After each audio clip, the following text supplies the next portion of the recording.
I was dusting the brass rim of my husband's old microscope, still sitting exactly where he left it, before the cancer took his hands from his work. The afternoon sun had a way of sneaking past the lace curtains, landing in warm patches across the mahogany shelf. I hadn't heard a car, but the knock came sharp, 3 measured raps. Not a neighbor, not a delivery. When I opened the door, it was the uniforms I saw first. 2 officers, one tall and pale, the other built like a wrestler turned librarian. Behind them, Kalia. And Emmerich, Mrs. Cauldron, the taller one asked. I nodded, already uneasy. Kalia wouldn't meet my eyes. We received a tip, he said, regarding illegal substances located in this residence. We'd like to perform a search. Your bedroom specifically. My tongue scraped the roof of my mouth. I'm sorry. What are you talking about? Emmerich stepped forward, smoothing the front of his blazer, like he was preparing for a presentation. It's routine, Marvena, he said calmly. Just cooperate. I didn't have time to argue. The officers were inside. I watched them make their way past the foyer, through the hallway, straight to my bedroom, as if someone had handed them a map. Kalia stayed behind, arms crossed. She looked smaller than I remembered. Or maybe I felt taller in that moment, heavy with disbelief. One of the officers opened my dresser. The bottom drawer. He didn't hesitate. That's when I saw it, a clear Ziploc bag filled with small white pills. I laughed, out loud.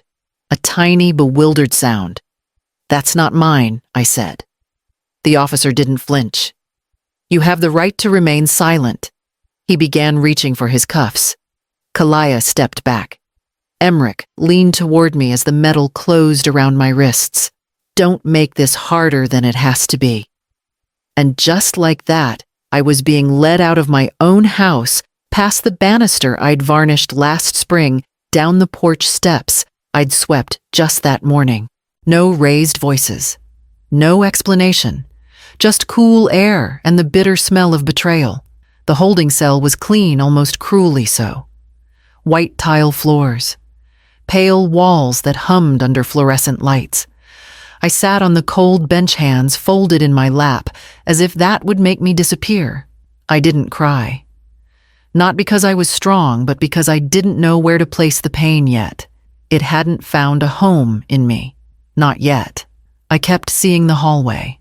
The same one where Kalia took her first steps, clutching the wall with chubby fingers, giggling as she toppled into my arms. That hallway now held the imprint of my wrists in steel, the echo of Emmerich's voice muttering, "Just cooperate," and the awful stillness of betrayal. A detective came to speak with me, Officer Allerton, young, polite. His words were sharp but routine. You're being held for possession of a controlled substance with intent to distribute. You'll be processed and arraigned within 72 hours, unless bail is posted. Do you have legal representation? I blinked. My voice felt foreign in my throat. No. He jotted something down, then asked if I wanted to make a call. I thought of names. My brother had passed. I had no siblings left. No living cousins I trusted. I thought of Kalia, but her face floated behind my eyes like a shuttered window. I'll call a neighbor, I said. Troya. Sweet, opinionated Troya. Vel, my student from decades ago, who still brought over lavender jam each summer. She'd know what to do. He nodded, handed me the phone. But when I hung up, the emptiness came. Not just of the room, but of knowing my daughter hadn't lifted a finger. No lawyer, no message, no visit. I curled up on the bench as far as the space would allow, knees tucked in back, pressed to the wall. I could still see Emmerich's eyes. They didn't gleam with rage or cruelty, just calculation, precision. He'd looked at me the way a man signs a contract after reading the fine print. This wasn't panic. It was a transaction. And I was the cost. They walked in like nothing had happened. Emmerich wore that navy sport coat he always used for serious conversations. Kalia looked like she'd been plucked straight from brunch, pastel cardigan, glossed lips, barely a crease out of place. They took their seats across from me like they were settling in for coffee, not visiting me behind locked doors. I didn't speak. Not at first. Emmerich folded his hands on the table. "We wanted to check on you," he said, voice smooth as lacquer. "The last few days must have been difficult." I looked at Kalaya. Her gaze flicked to the wall behind me. "We just want what's best for everyone," she said softly. "For the family." I raised one brow. Emmerich leaned forward. "Look, the best course of action here is to keep things contained, quiet. If this spirals, it affects more than just you. It affects Kalia's career, my firm, our reputation, our family." Kalia echoed as if that word still held weight. "You've got no priors," he went on. "It's a first offense. They'll offer probation, maybe a fine. If you just accept the charges, we can move forward. Cleanly. Cleanly." I felt a strange sort of calm settle in my chest. Not peace, more like the sensation you get when the numbness from a burn sets in. You know something is wrong, but the pain is waiting. "You want me to plead guilty?" I said slowly. "To a crime I didn't commit." Emmerich smiled like I'd finally caught on. "It's not ideal, Marvena, but it's the path of least resistance." Kalaya finally looked me in the eye. "It's not forever, Mom. And we'll help afterward. You won't be alone." Her voice cracked, just slightly on alone, but not enough to change anything. I didn't cry. I didn't plead. I didn't ask why they would do this to me. I just sat there staring at the two people I once thought would carry my name with pride. And I wondered when they'd started assuming I wouldn't fight back. It came to me not in a rush, but in a quiet flicker, like a forgotten word finding its way home. I was sitting on the metal cot, the detention center lights buzzing overhead, when I suddenly saw it, the carved wooden bear on my bedroom wall. Its little black eyes had always made guests smile.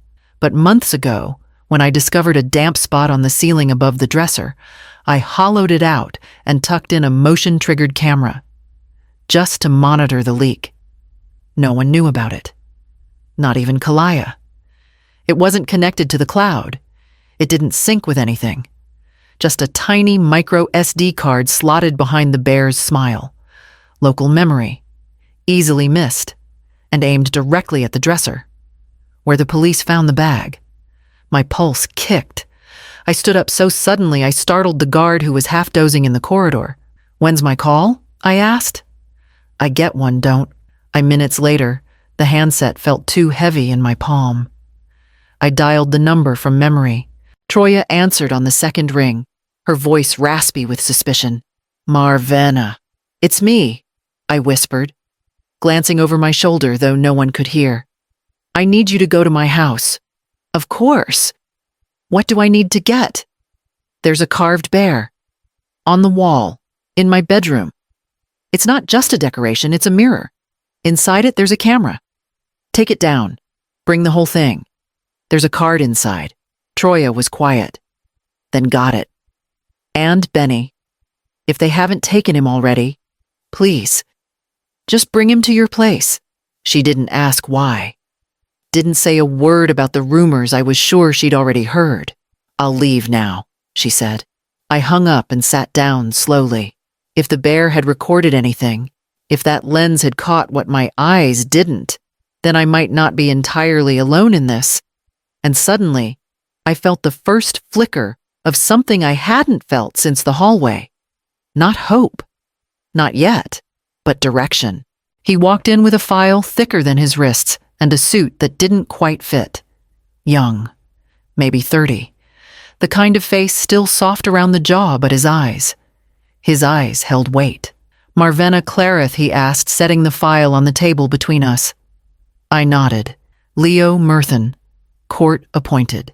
"I know that doesn't inspire confidence, but I suggest you let the file speak first." He sat, opened the folder, and pulled out several stapled packets. "Arrest report's a mess," he said without preamble. "Anonymous tip. No surveillance footage requested." Officers went straight to the exact drawer.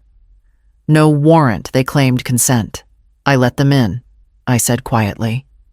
Leo tilted his head. Because you thought you were helping someone, I thought it was about my son-in-law. He didn't press, just flipped to another page and kept talking. Bag of pills, ziplocked, clean, no fingerprints noted. Statement from your daughter and her husband practically rehearsed. No independent witnesses. He met my eyes. I don't believe a word of it. For the first time in days, my breath didn't hurt to take. I might have a recording, I said. His eyebrows lifted. There's a mirror. In my bedroom. Shaped like a carved bear. There's a hidden camera inside. It faces the dresser. Leo leaned forward, hands clasped. Does anyone else know? Only the person I called.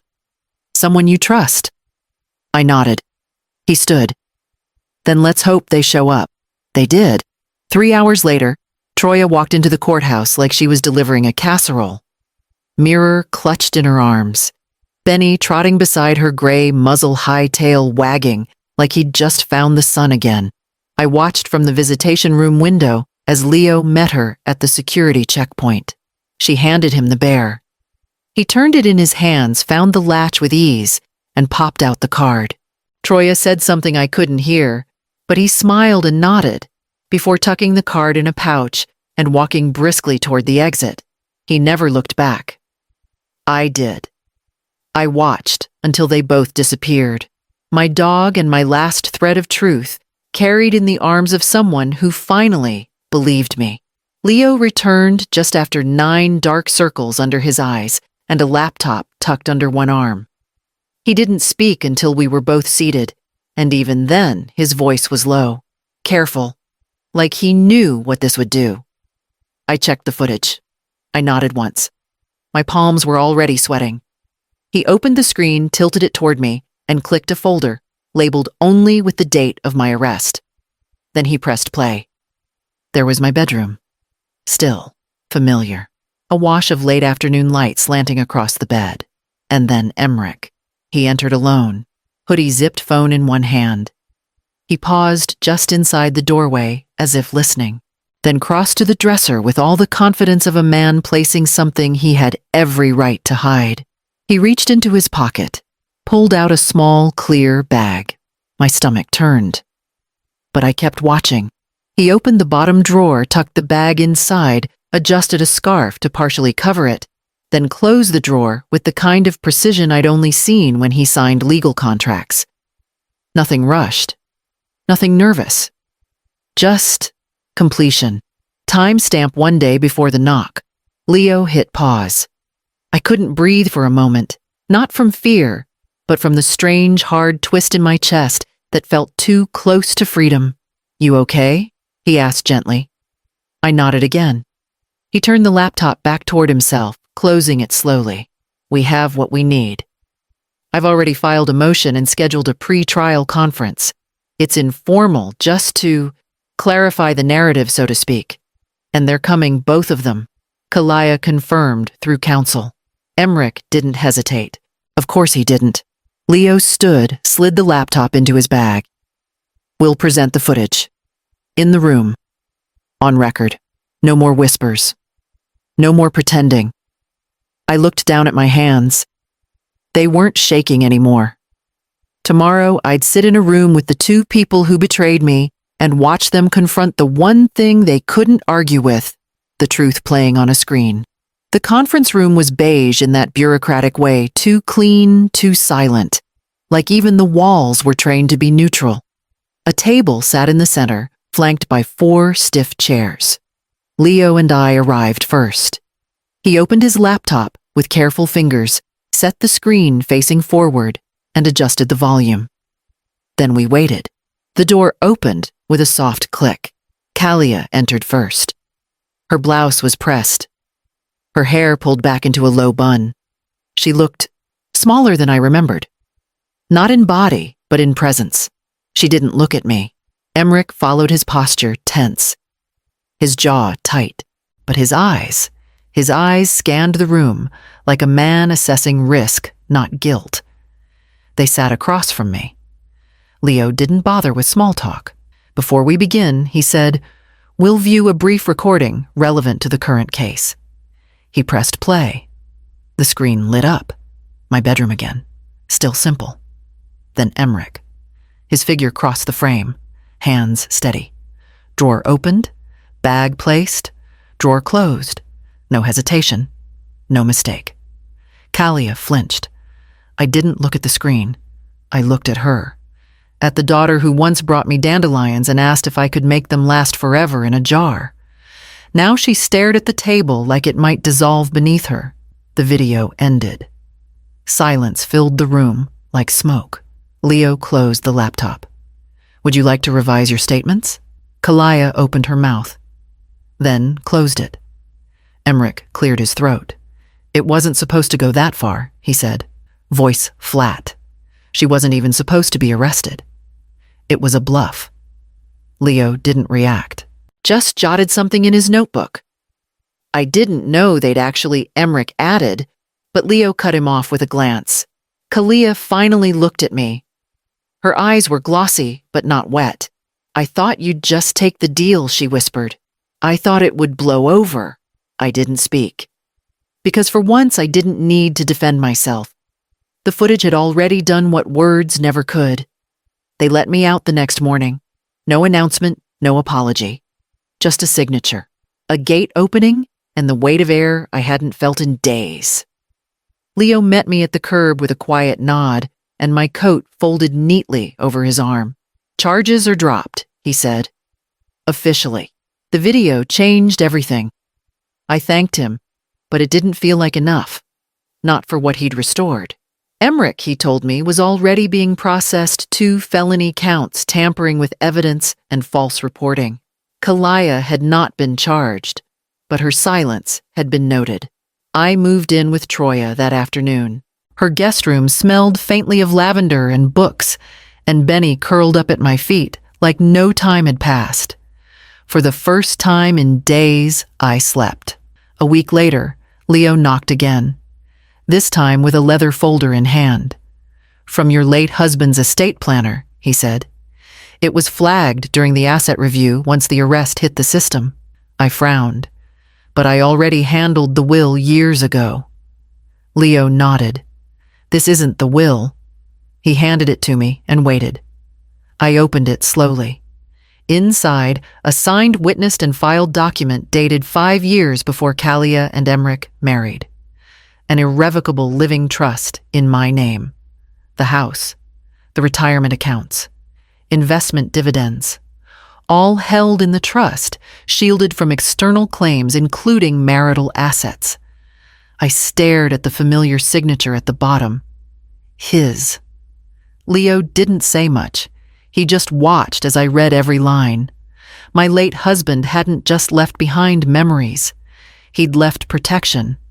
Legal, airtight, silent protection. As if he'd sensed somehow what I wouldn't dare admit aloud while he was alive. He had known that maybe one day I'd be outnumbered in my own home. That maybe loyalty didn't pass down through blood the way people like to pretend.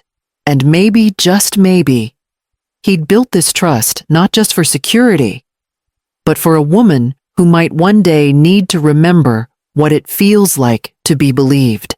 I didn't go to the courthouse. While Emmerich stood before a judge, back straight and mouth rehearsed, I laced up Benny's leash and walked through the park. The same winding path where I used to push Kalia's stroller, back when her fists were small and her laughter unshaped. The leaves overhead whispered like they knew. The benches were empty. Benny padded beside me, slower now, but steady. I didn't need to hear Emmerich speak. I didn't need to see his face as the sentence was handed down: 4 years possession with intent to distribute false reporting conspiracy. He'd taken a plea. It saved him from more time, but not from consequence. Kalia wasn't spared either. Obstruction, probation, no jail, no apology. She never called, never wrote. At first, I thought I'd feel something jagged. Anger, grief, even shame. But when I read the court documents printed and signed, all I felt was the quiet certainty of distance. Some people are not meant to come back. At home, I tucked the paperwork into a drawer, beside the faded envelope of my husband's trust documents. Then I boiled water, opened my tea cabinet, and reached for the oolong. My favorite. One Kalaya never touched. The kettle hissed softly, and Benny circled twice before settling near the window. Outside, the neighbor's wind chimes swayed in the breeze. Not loud, just enough. I poured the tea, watched the steam rise, and sat in the sun patch on the kitchen floor, something I hadn't done in years. The house didn't feel haunted anymore. Not by footsteps that weren't mine, not by accusations or the chill of betrayal. It felt like space. Space to breathe, to rebuild, to remember that solitude isn't always sorrow. Sometimes it's sanctuary. And as I sipped that first cup, eyes closed, palm wrapped around something warm and earned, I knew that what had been stolen from me wasn't trust or time. It was peace, and I had just begun to take it back. The snow had melted by March, and by April the lilacs had started their slow bloom along the back fence. I trimmed them carefully. Gloves on hat low, and Benny watched from the porch like a retired foreman, his ears twitching at every bird call. My days had rhythm again. Slow, deliberate.